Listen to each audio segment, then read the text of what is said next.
Check, check. Okay. Quick follow-up video to yesterday's epoxy video because John Heiss had a question for me. He wanted to know how hard or was the art resin compared to the West system. And I'm not really sure how to answer that, so here I got the two pieces. This is the epoxy t-shirt project from 2016. This is West System epoxy.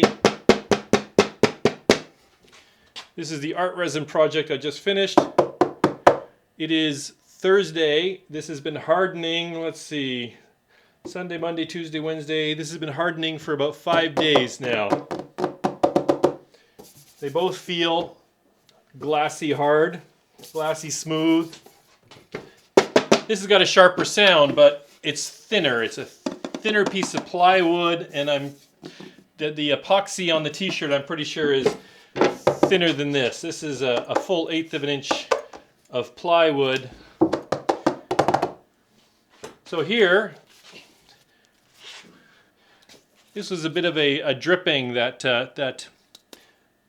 dripping of the epoxy from when I did the pour, and you know, I can bend it, but it's not really it's not snapping or anything, but it's not so hard that you can't bend it. That's all I got for you, John.